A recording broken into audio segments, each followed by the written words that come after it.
presidente Lula entrou de cabeça e o governo, de maneira geral com seus ministros, discutindo o fim da checagem pela Meta e fez silêncio sobre a posse de Nicolás Maduro.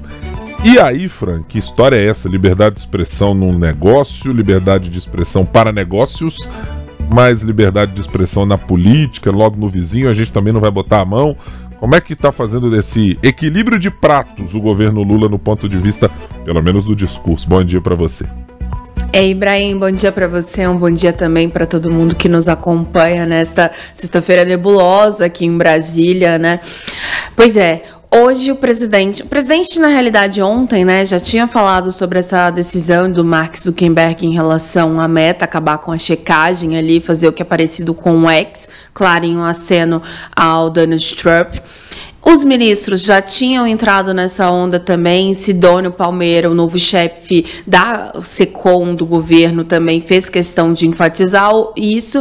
E o presidente resolveu marcar uma reunião para tratar sobre o tema hoje, nesta sexta-feira.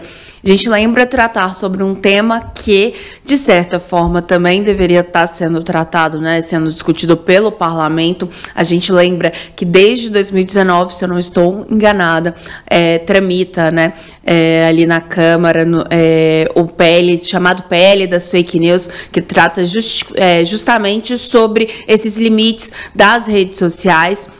Só que tudo isso foi perdendo força e, no final das contas, acabou engavetado durante a gestão de Arthur Lira, que chega ao fim no próximo dia 31 de janeiro, né? Dia 2 de fevereiro, para ser mais exata, porque a eleição na Câmara acontece dia 3 de fevereiro.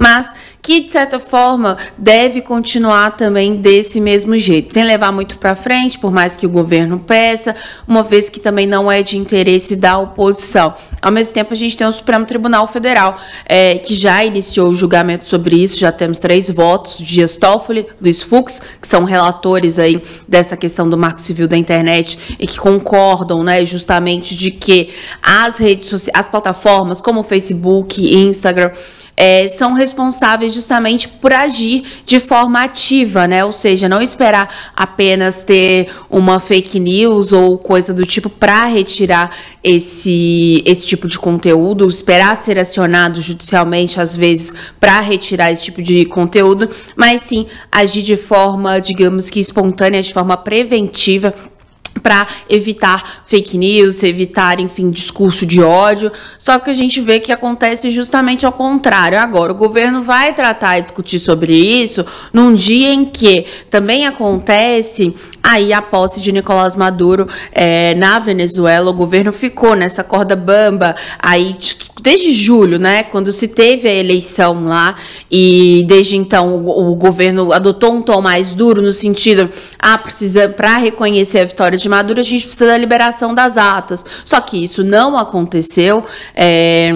Desde então, a gente viu também determinadas discussões ali, recados entre Maduro e Lula. Lula falou que tinha ficado assustado com a fala de Maduro sobre banho de sangue. Na época, Maduro chegou a falar para o presidente brasileiro tomar um chá de camomila. Depois disso também, Celso Amorim, que é o assessor especial da Presidência da República para assuntos internacionais, chegou a ser chamado aí como emissário dos americanos, dos Estados Unidos, enfim, por Maduro.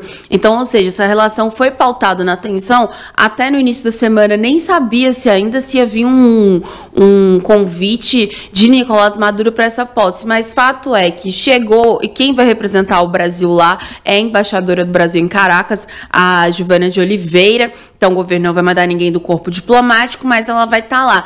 E isso, de certa forma, também acende o sinal vermelho, porque é aquilo, né? O governo fica nessa linha tênue entre vou criticar, porque eu sou a favor da democracia e tudo, mas, ao mesmo tempo, fica com esse receio em relação às questões comerciais, né? A gente sabe de longa data, desde a época do chavismo. Então, ou seja, o governo fica aí nessa corda bamba, só que, ao mesmo tempo, também, que no dia 8 de janeiro, o governo fez questão de fazer um evento que para muitos foi politizado, do ponto de vista de defender a democracia, né? Então, essa reunião sobre Zuckerberg, sobre a questão da Meta, também traz, de certa forma, uma cortina de fumaça para essa posse que acontece hoje, e pelo menos até agora, né, às 8h26, o governo não se pronunciou oficialmente sobre isso.